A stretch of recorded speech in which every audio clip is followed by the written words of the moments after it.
جو یہ عمل کرے گا اللہ پاک اسے دنیا میں اپنا ذاتی گھر عطا فرمائیں گے۔ اس عمل کی اتنی بڑی برکتیں ہیں جو میں نے خود دیکھی ہیں، اور اس عمل کو جس نے بھی کیا ہے اس نے لازماً اپنا گھر پایا ہے۔ السلام علیکم میری پیاری پیاری یوٹیوب فیملی، کیسے ہو آپ سب؟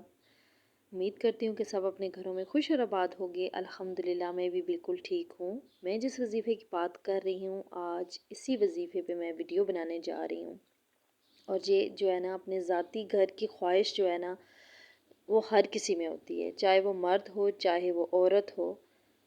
دونوں کی خواہش ہوتی ہے کہ ہمارا اپنا ایک گھر ہو جس میں ہم اپنی مرضی سے رہ سکیں، اپنی مرضی سے اپنے گھر کو سجا سکیں۔ اسپیشلی یہ جو خواہش ہوتی ہے نا عورتوں میں بہت زیادہ ہوتی ہے، اور میری بھی یہ خواہش تھی، شدید خواہش تھی کہ اللہ پاک مجھے اپنا گھر دیں۔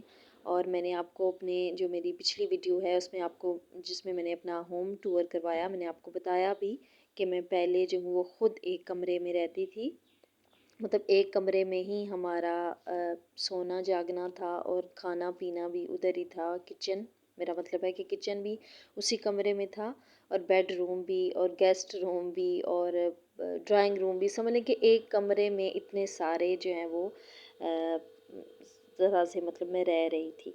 تو یہ عمل میں نے جس کو بھی دیا ہے نا، اور جس نے بھی کیا ہے نا، آج تک مجھے نہیں معلوم پڑتا کہ اب اس کے پاس اپنا ذاتی گھر نہ ہو، چاہے وہ 2 کمروں کا ہی ہے لیکن اس کا اپنا ذاتی گھر ہے۔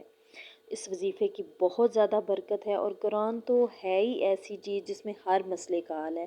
دیکھیں جب بھی ہمیں کسی نہ کسی تکلیف میں ہم مبتلا ہوتے ہیں کہ تو ہم ڈاکٹر کے پاس جاتے ہیں، اور ہمیں یہ یقین ہوتا ہے کہ ہم دوائی لیں گے، میڈیسن لیں گے تو ہم جو ہیں وہ ٹھیک ہو جائیں گے، لیکن ہمارا ایمان بہت کمزور ہے۔ مطلب ہم قرآن پاک جو ایک پوری شفا ہے جس میں ہمارے لیے ہر مسئلے کا حل ہے، ہم اس طرف جاتے ہی نہیں ہیں، اور اگر کریں بھی تو ہم کہتے ہیں کہ دوائی جو ہے نا، ہمیں اس پہ زیادہ ٹرسٹ ہوتا ہے کہ ہم نے دوائی لینی ہے تو ہم نے جو ہے نا ٹھیک ہونا ہے۔ تو اس وظیفے کو کرنے کی جو شرط ہے وہ یہی ہے کہ یقین، توجہ کے ساتھ اور کامل یقین کے ساتھ آپ نے اس وظیفے کو کرنا ہے، اور ایسا ہو ہی نہیں سکتا کہ اللہ پاک آپ کو اپنا گھر عطا نہ کرے۔ اب یہ جو عمل میں آپ کو بتانے جا رہی ہوں یہ سورہ اعراف کی جو ہیں وہ آیات ہیں۔ تو پہلے تو آپ کوشش کریں کہ آپ اچھے سے اور توجہ سے جو ہے وہ اس کو پڑھیں اور اس کو سیکھیں، مطلب اس کو یاد کریں، اچھی تجویز کے ساتھ اس کو پڑھنا سیکھیں، زیر زبر پیش کی غلطی مت کریں، اچھے سے یاد کر کے پھر جو ہے وہ آپ اس عمل کو کریں۔ اچھا، یہ سورہ اعراف کی آیات ہیں۔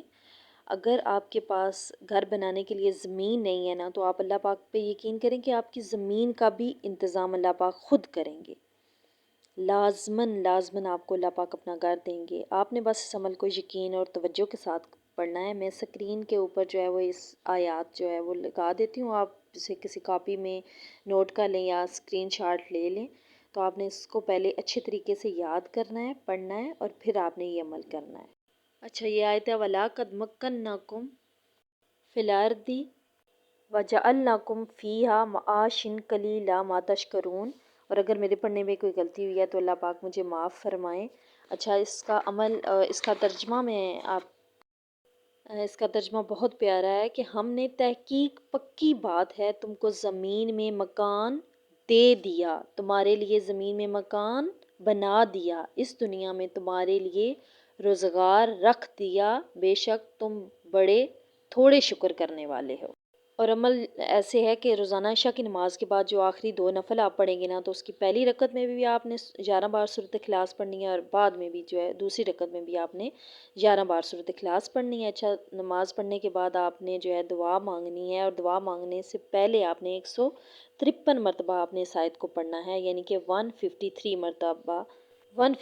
مرتبہ آپ نے اس آیات کو ڈیلی پڑھنا ہے عشاء کی نماز کے بعد، اور ایسا ہو ہی نہیں سکتا کہ اللہ پاک آپ کو اپنا گھر عطا نہ کریں۔ مجھے بھی دعاؤں میں یاد رکھیں۔ یہ یہیں تک تھی آج کی ویڈیو، ملتی ہوں کسی نیکسٹ ویڈیو میں۔ اپنا ڈھیر سارا خیال رکھیں۔ اللہ حافظ۔